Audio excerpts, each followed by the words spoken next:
अच्छे अच्छे बदलाव भी ला पाते हैं। और जीवन में अगर आपको बड़े फैसले लेने हैं, मुश्किल हालातों से निपटना होता है, तो हमें मानसिक रूप से मजबूत होना बहुत ज्यादा जरूरी होता है। जरूरी नहीं कि आपकी जिंदगी में हर पल अच्छा ही होता रहे और आप तभी खुश रहें। कभी कभी आपकी जिंदगी में ऐसे वक्त भी आएंगे जहां पर आपको भारी मुसीबतों का सामना भी करना पड़ सकता है। ऐसे में कई बार होता है कि इंसान मुसीबतों का सामना करते करते अपने मुश्किल हालातों से लड़ते लड़ते अपने जीवन से हारने लगता है। लेकिन वहीं पर जो इंसान मानसिक रूप से मजबूत होते हैं, वह इन मुश्किल हालातों से अपने कठिन समय से बाहर जरूर निकल आते हैं। तो दोस्तों, आज की इस वीडियो में हम अपने मुश्किल वक्त से बाहर कैसे आएं, इसी पर चर्चा करने वाले हैं। मैं 8 नियम बताने वाला हूं, जिसे अगर आप जान और समझ लेते हैं तो यकीन मानिए आप अपने मुश्किल हालातों से जरूर बाहर निकल आएंगे और आप मानसिक रूप से एक मजबूत इंसान भी बन जाएंगे। तो मित्रों, आज की यह वीडियो बहुत ही महत्वपूर्ण होने वाली है, इसे छोड़कर कहीं जाइएगा नहीं। मित्रों, एक बार एक बौद्ध महात्मा आश्रम में अपने शिष्यों को दिमाग के ऊपर कुछ प्रवचन दे रहे थे। गुरु कह रहे थे कि इंसान के मस्तिष्क के विचार कभी अच्छे होते हैं तो कभी बुरे होते हैं। अच्छे विचार जब उसके दिमाग में जन्म लेते हैं तो वह अच्छी और कल्याणकारी बातें सोचता है, लेकिन वहीं पर अगर बुरे और गलत भावनाएं जन्म लेती हैं तो उससे उसका पतन होता है। तभी उन्हीं में से एक राजवंत नाम का शिष्य खड़ा होता है और गुरु से पूछता है कि गुरुवर, क्या कुछ ऐसा तरीका आप बता सकते हैं जिससे कि हम अपने मस्तिष्क को मजबूत और ताकतवर बना सकते हैं, खुद को मानसिक रूप से मजबूत बना सके। गुरु कहते हैं कि अवश्य मैं बताऊंगा, लेकिन उससे पहले मैं कुछ बातें मन पर बता रहा हूं जिसे तुम लोग ध्यान पूर्वक सुनना, तभी जाकर के हम बताएंगे कि मानसिक रूप से मजबूत कैसे बने। तभी तुम सब इस बात को बड़ी ही आसानी से समझ पाओगे। गुरु कहते हैं कि जब भी हम कुछ सोचते हैं तो सबसे पहले वह विचार हमारे मस्तिष्क में जन्म लेते हैं और उसी के अनुरूप हमारा पूरा शरीर कार्य करने लगता है। मान लो कि आप कुछ दुख भरी बातें सोचते हैं तो आप बिल्कुल शिथिल होते चले जाते हैं, आपके शरीर की ऊर्जा कम होने लगती है। लेकिन वहीं पर अगर आप कुछ उत्साह भरी बातें सोचते हैं तो आपके शरीर के अंदर असीमित ऊर्जा बहने लगती है, आप वाकई में ऊर्जावान दिखाई देने लगते हैं। आप ये अनुभव खुद कर पाएंगे कि जब आप खुशी होते हैं तो आपके शरीर के अंदर बहुत ऊर्जा आ जाती है, आपका रोम रोम खिल उठता है।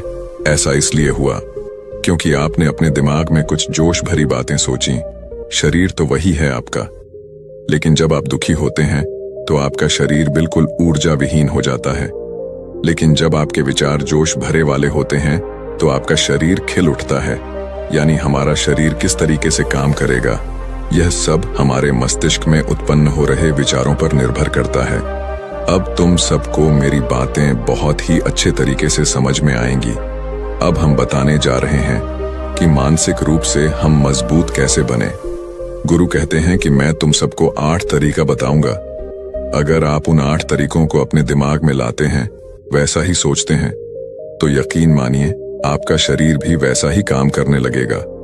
जैसा कि मैं पहले बता चुका हूं कि जब आप दुखी होते हैं तो आपका शरीर ऊर्जा विहीन होने लगता है, लेकिन जब आप खुश होते हैं, आपके दिमाग में अच्छा विचार आया और आप खुश हो गए तो आपके शरीर में अच्छी ऊर्जा बहने लगती है।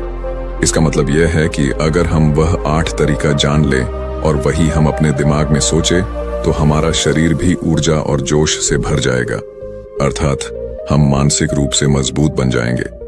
और वास्तव में जब आप मानसिक रूप से मजबूत बन जाएंगे तो आप मुश्किल हालातों का सामना बड़ी ही आसानी से कर लेंगे। गुरु कहते हैं कि शिष्यों, मानसिक रूप से मजबूत बनने का पहला नियम है, जो हो चुका है उसकी परवाह करना छोड़ दो। गुरु कहते हैं कि शिष्यों, मुझे यह बताओ कि सूर्य किस दिशा में उगता है। तो सभी शिष्यों ने एक साथ जवाब दिया कि गुरुजी, सूर्य पूर्व दिशा से निकलता है। फिर गुरुजी ने कहा कि अगर मैं यह कहूं कि सूर्य पश्चिम दिशा से निकले तो क्या वह निकलेगा?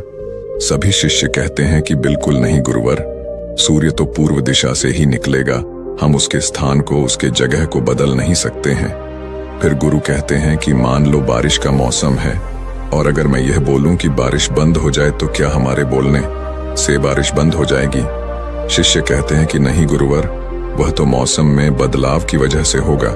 जब मौसम में बदलाव होगा तो बारिश बंद हो जाएगी। फिर गुरुजी कहते हैं कि अगर मैं तुम लोगों से यह कहूं कि ठंडी के मौसम में गर्मी पड़ने लगे तो ऐसा होने वाला तो नहीं है। शिष्य कहते हैं, गुरुवर आप ठीक कह रहे हैं, ये कभी नहीं हो सकता कि ठंडी के मौसम में गर्मी पड़े और गर्मी के मौसम में ठंडी पड़ने लगे।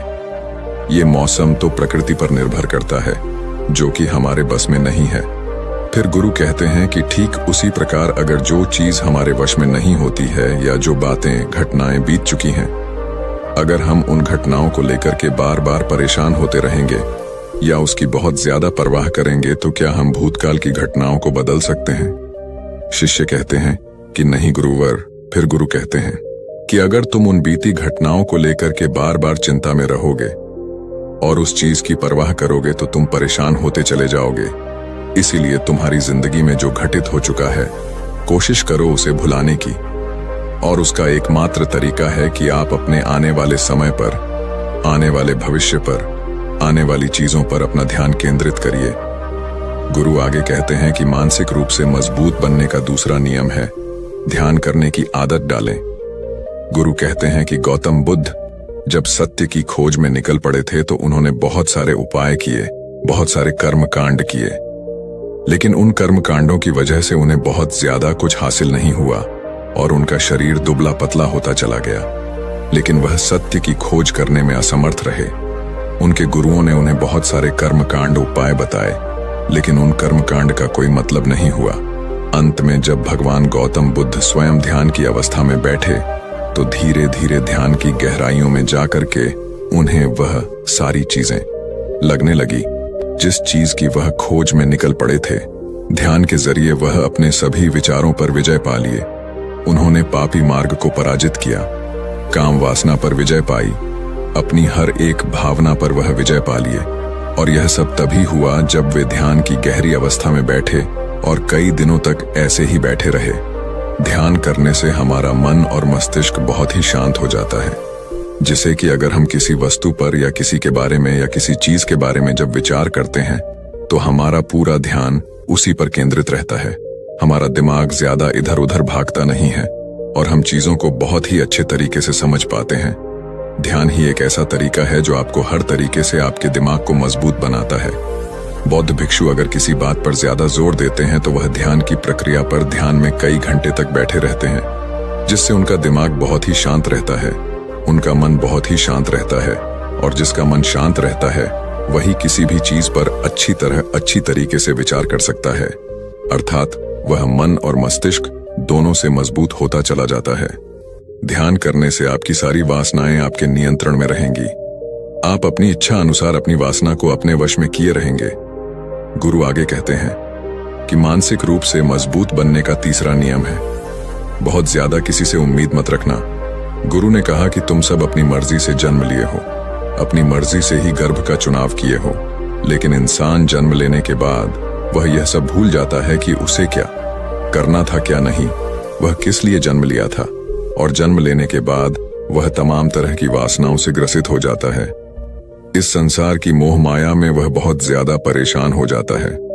वह खुद को जान ही नहीं पाता, वह खुद को भूल जाता है, और यही वजह रहती है कि वह तरह तरह के लोगों से अपनी बहुत ज्यादा उम्मीदें लगा बैठता है। उम्मीदें दुख का कारण बनती हैं। जिस भी व्यक्ति वस्तु से आपकी उम्मीदें ज्यादा बढ़ जाएंगी, आने वाले समय में सबसे ज्यादा दुख आपको उसी से मिलने वाला है, क्योंकि उम्मीद पर होती है। दुख भी वहीं पर होता है, क्योंकि आप किसी से बहुत ज्यादा उम्मीद लगा लिए और वह व्यक्ति आपकी उम्मीदों पर खरा नहीं उतरा, तो सबसे ज्यादा दुख आपको उसी से होने वाला है, क्योंकि जब उम्मीद टूटती है तो दुख बहुत ज्यादा होता है। इसलिए इस संसारिक, इस भौतिक जीवन में बहुत ज्यादा उम्मीद और बहुत ज्यादा मोह किसी भी व्यक्ति से मत करना। तभी एक शिष्य उठ खड़ा होता है और कहता है कि हे गुरुवर, हम बिना उम्मीद से, बिना आशा से कैसे जी सकते हैं? हम सबके मन में रहता है कि मुझे यह चीज करनी है, मुझे वह चीज करनी है, मुझे जीवन में ऊंचाइयों को हासिल करना है।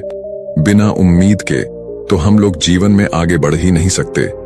गुरु ने कहा कि कुछ पाने की लालसा, कुछ बड़ा बनने की लालसा जीवन में जरूर आपको ऊंचाइयों तक ले जाएगी। कुछ बड़ा बनने के लिए लालसा खुद से होती है, ना कि किसी व्यक्ति वस्तु विशेष से।